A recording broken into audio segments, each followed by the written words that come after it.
I groggily wake up. I didn't sleep too much, but I got a little bit more sleep than I did on Saturday. At this point, any sleep is sleep. I check my phone. Sunday, 6:32 a.m. I sit up and run my hands over my face. I just stay there for a moment, my eyes slowly readjusting to my surroundings as I look around. After a few minutes, I get up and make my way to the bathroom. I take off my dirty pajamas and let them slump onto the ground. Once I step into the shower, I turn it on without a care as to either how warm or how cold it is. As I feel the lukewarm water rain down, I just allow it to soak into my skin. It's actually pretty soothing, but only for the body. The thoughts from yesterday continue to circulate through my mind. Thankfully, I'm able to keep more of the depressing thoughts from fully taking control of me. Some come through, but I'm able to keep most of them at bay. I sigh as I look down at the marks on my left wrist. I'm fine. They'll heal. I'll heal. I keep telling myself that as I clean myself. When I'm finished up, I turn the shower off. I then fetch a towel, dry myself, then wrap it around me and head back to my room. Switching the light on, I head towards my closet. I open it and grab some loose-fitting clothing. I quickly throw them on and shut the door. I then grab my towel and go to leave my room. But I don't leave straight away. I grip my towel firmly. My eyes drift towards my closet, more so the handle. I focus on it for a good minute or two. My eyes then look back to my towel. My heart starts to race as my body starts to act on its own accord. I rush towards my closet and start to tie my towel around the handle. My hands are clammy, but I'm able to tie it into a makeshift noose. I then grip the towel as firmly as possible. Hurry up. Get it over with. I just stand there shaking in place. Quit stalling. You said you would do anything to see her again, didn't you? I can't. I release my grip and fall back to the floor, frozen in both shock and disgust. I just stare at the towel hanging from the handle. No, I wasn't just about to do it. Surely not. I shake as I stand back up. Not long after I do, though, I rush to the bathroom just in time to vomit. The stench of bile fills up the bathroom. God, just what the hell is wrong with me? How can I be that desperate? I start to cry loudly into the ceramic bowl, my sobs reverberating around the room. It hurts to breathe after a while. I eventually sit against the bathroom cabinet. Well, less sitting, more slumping against it. My breath slowly starts to settle. I stand up and immediately head downstairs. I don't dare look back into my bedroom. Not now, anyway. I end up spending the next several hours watching TV, attempting to write and snacking on anything I can find. Just anything that could take my mind off of everything. I'm successful for the most part, being able to push my little incident from this morning to the back of my mind. However, it still manages to make me shiver. What if I actually did go through with it? And why did it feel like part of me wanted to go through with it? Or through it. Or Monica wouldn't want that. I get up from the sofa and head towards the kitchen to make something to eat. Before I get there, though, there's a knock at the front door. I unlock the door and open it. It's Sayori. She looks like she didn't sleep too well. I let her in. Sayori, I didn't expect to see you today. I just thought I'd come over to check on you. Like after yesterday, I just got worried about how you were coping. As I probably should have guessed. Probably doesn't help that I didn't answer any of her texts last night. Probably wouldn't be a great idea to mention this morning either. God only knows how she'd get. I've been okay. I was a little sick this morning, but besides that, I've been all right. Sayori looks away. I can't tell whether or not she bought what I said. Can I check your wrists? I shuffle uncomfortably in place, sliding my hands in my pockets. Sayori, I'm fine. Promise. Hallie, please. Sayori, I've not cut since Friday. I'm fine. Sayori's persistence is kind of starting to irritate me. She's been like this since my panic attack and when she first found out about me doing it. She's been checking every time she's seen me. I'm only trying to look out for you, Hallie. I sigh. We're not going to get anywhere like this. Rather reluctantly, I take my hands out of my pockets and present my arms to Sayori. See? Just the same ones from Friday. Part of me was tempted to do it yesterday, I'll admit, but I didn't. That's a good start. I hope so. Considering this morning, I doubt it's going to stay that way. So, I was going to do myself something to eat. You want me to do you anything? I mean, if you're offering, I can't really say no. The pair of us then walk over to the kitchen. Sayori takes a seat at the table whilst I go to the fridge to pick something out. Bacon should do nicely. Taking the packet from the fridge with me, I then go over to the stove. I grab a clean pan, put some oil in it, set it on the hob, turn the gas on, and light it carefully. Then, after the pan's heated up for a bit, I finally put some bacon on. Whilst it's cooking, Sayori speaks up. Where's your mom? I thought she'd be up by now. She's on a business trip in Tokyo. I've got the place to myself for a few days. Uh-huh. She's clearly concerned. And she has every reason to be. Sayori, what is it? Nothing. Sayori, you know you can tell me if something's bothering you. It's just that with everything that's happened lately, I just want to know you're gonna be safe. I give a heavy sigh. Sayo, I'll be fine. It's not like I'm going to set myself and the house on fire now, is it? Sayori doesn't seem to take my comment lightly. Please don't joke like that. How was I joking? I put more focus on the bacon, eventually finishing enough for both myself and Sayori. I butter some bread, assemble the sandwiches, and then hand a pair to Sayori. As the pair of us start to eat, we remain in a tense silence.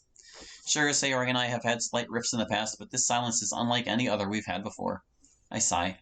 Sure, I may be annoyed with how persistent she's being with all this, but I know she cares, and to some degree that hurts just as much. They all care, and I'm hurting them, and all I can do is make excuse after fucking excuse. I go to say something, but Sayori goes up to the bathroom before the words can leave my mouth. As I wait, I can't help but worry about if she checks my bedroom. I can't remember if I untied the towel around my closet door. If she walks in, she'll start to piece everything together. My heart beats frantically as the floorboards creak. My bedroom's right above the kitchen. To my relief, though, Sayori comes down not long after she had gone up. But still we don't talk. Some time passes, but then Sayori looks towards me. So about tomorrow, are you I'm going in. I give her a direct answer. Sayori raises her brow in what seems to be a mix of confusion and concern. What is it now? You remember what's happening tomorrow, right? The memorial? Yeah, I know. Mainly because you told me. The thought hasn't left my head. Sayori looks away from me. My right hand starts to shake. I can't keep hiding from what happened. I just gotta sit there for who knows how long, and listening to people singing Veronica's praises and saying how much they'll miss her. Who knows how long. All whilst to the most part of the audience couldn't give less than two shits about what she was going through. Who knows? Maybe those girls from her PE class will be there to crack some tasteless fucking jokes at her expense. Ellie, you're thinking about it all wrong. Am I? Or do I just remember how cruel people in that school can be? Are you listening to yourself right now? I stand up from my chair and start to pace around the room. I even use my free hand to prevent the other one from shaking. Do you even remember just how bad she got that day? Were you even worried about what happened to her? Of course I was bloody worried. You don't just hear about one of your closest friends storming out of their class and not get worried. Sayori's only raised her voice at me a few times in the past, but never with this much intensity. I lean against the kitchen counter. Sayori, you weren't having to stay up most nights worrying if her dad was going to beat her that night. You didn't have to spend a whole day wondering why she never called you back. And her mother didn't have to call you up to tell you that she killed herself. I can feel tears starting to sting my eyes. I'm trying my best to keep my composure. I turn away from Sayori and look down to the counter, tightly shutting my eyes. I know you're still upset about Monica. I'm still upset. It broke my heart when I first heard about what she was going through. That's why I'm trying to tell not to come in tomorrow. Because I know that it'll only make things worse. I'm going in. I already said I'm not hiding from it anymore. I'm just trying to protect. Sayori, could you stop babying me every 5 fucking minutes? My voice cracks as I bang my fists against the counter. I turn to face her, tears streaking down my cheeks. Do you realize just how exhausting it all is? Everyone telling me how worried they are, you constantly checking my arms, even waking up most days. I'm bloody sick of it. As I continue to speak, my voice grows more and more shaky, and my heart starts to beat more erratically. I don't mean to yell, but I'm tired. I'm so fucking tired. Once more, I turn from her and lean against the counter, this time hiding my eyes behind my palms. I could have lost my temper at anyone, but of course it had to be Sayori. I feel her come up behind me and rest her hand on my shoulder. You should go. I'm not leaving. I remove my hands from my eyes and look straight at her. As I speak, I'm barely holding back my tears. I'm not asking you, I'm fucking telling you. You should go. Please. No, I'm not giving up on you. Sayori pulls me into a tight embrace. It takes me a while to reciprocate her embrace, but I eventually do. As I cling to her, I press my mouth against her shoulder as I attempt to muffle my sobs. I feel Sayori run her hand through the hair on the back of my head. We're all here for you. And no matter how hard it gets, we'll always be here. Again, I know she cares. And aside from Monica not being here, that's the part that hurts. As Sayori already has her own demons she's fighting. She doesn't need me to make things worse. Aside from my sobs, I'm silent. Eventually, we release each other. up, I missed every word of that. I wipe my eyes. I know, Sayo. I know I said I didn't want you coming in tomorrow. And to be honest, I still don't. But if you do, would you mind if the girls and I walked to school with you? As much as I want to say no and give her one of the several possible excuses I could come up with, I can't deny I would appreciate the company. Yeah, I think I'd like that. Through her tears, Sayori beams brightly. I scratch at the back of my neck. Also, I'm sorry for yelling at you. It's fine. You did kind of scare me a little, though. I look away a bit and blush faintly. I need to get a grip. I'm guessing you're going to be going home now. I was thinking about staying over for a bit. Like old times. A slight smile forms across my lips. Nostalgia can be a sweet thing. Yeah, I'd like that. Sayori stayed for the next few hours. Staying true to her word, she asked about both Natsuki and Yuri if they wanted to walk with us tomorrow. Luckily for us, they were more than happy to. After she left, I went upstairs and was able to bring myself to untie the towel from the handle. I ended up dumping the towel back into the bathroom. As for now, I'm laying on my bed, looking up the ceiling. Today seemed to speed by. But then again, that's just weekends in general. As I try to relax, though, I can't help but think about the memorial tomorrow. I know I told Sayori that I'm fine coming in. A good chunk of me is still sure of that fact. I desperately want to move on from the pain of Monica being taken away from me. But there's just another part of me that's wondering if I'm trying to force myself to move on too soon. Feeling exhausted, I try to close my eyes and get some rest.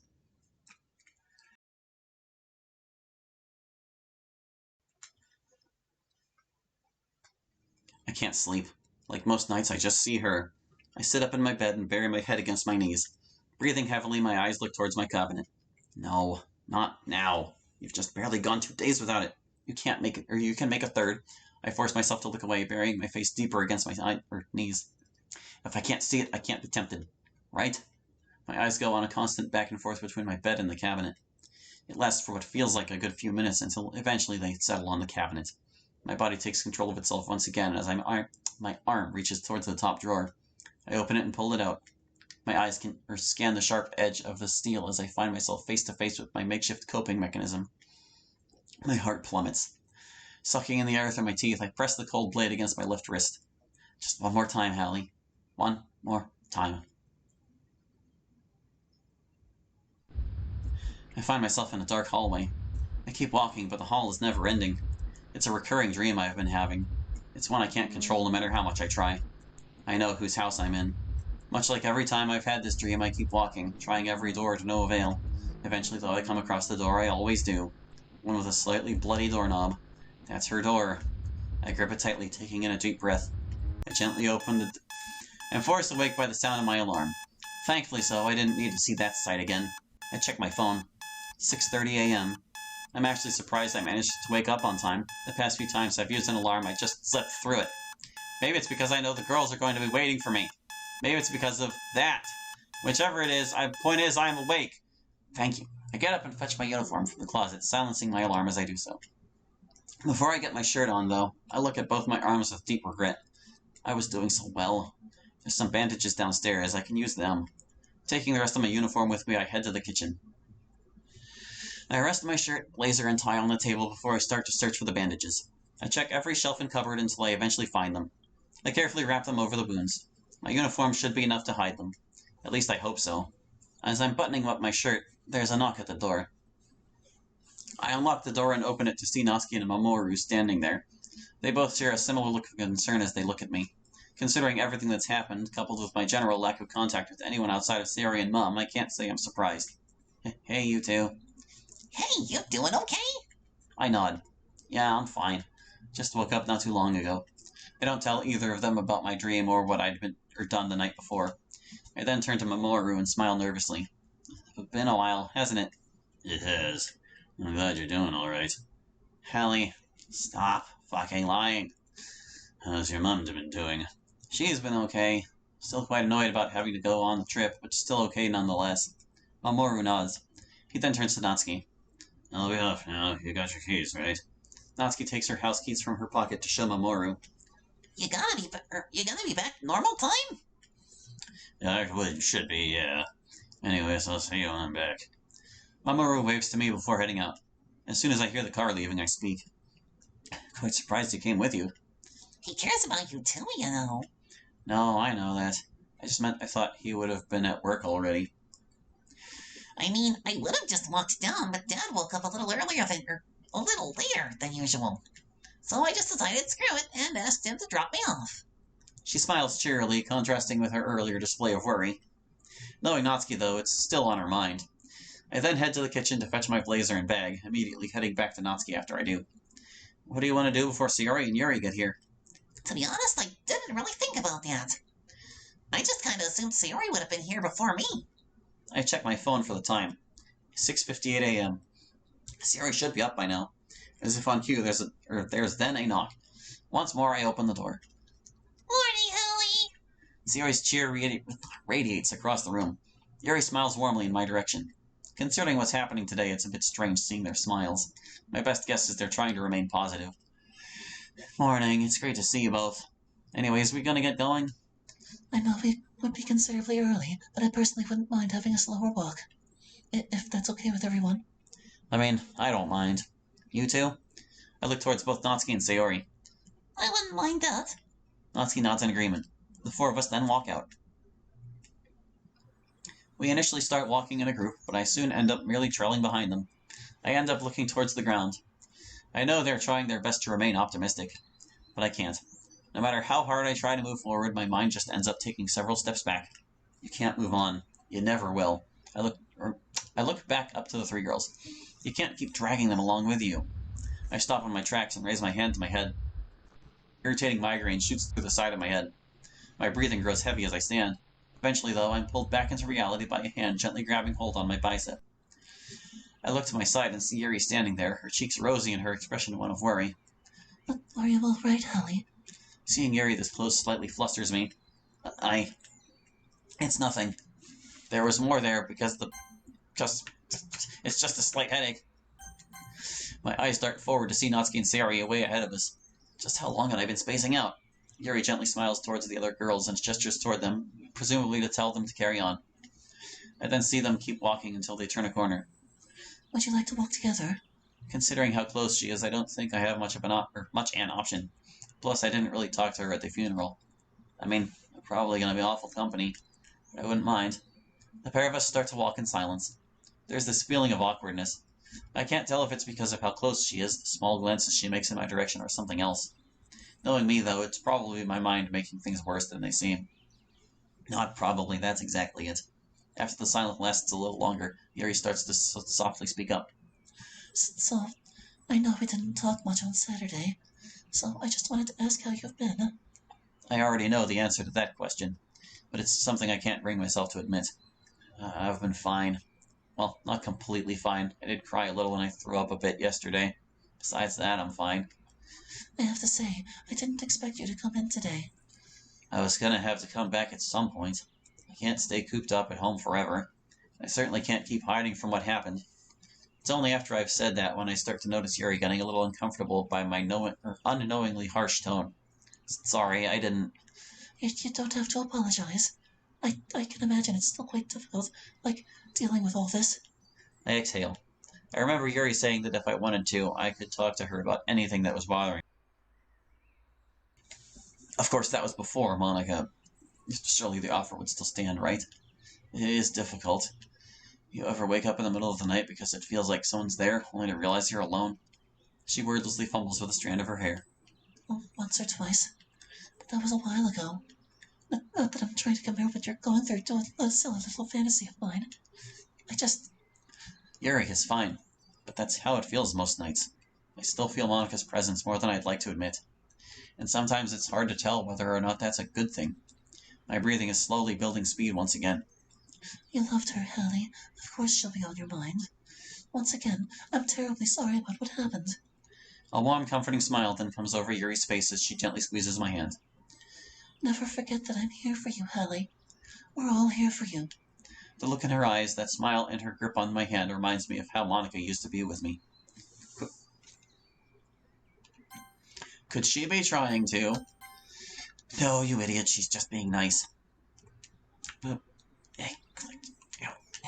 My heart's beating like it wants to burst out of my chest.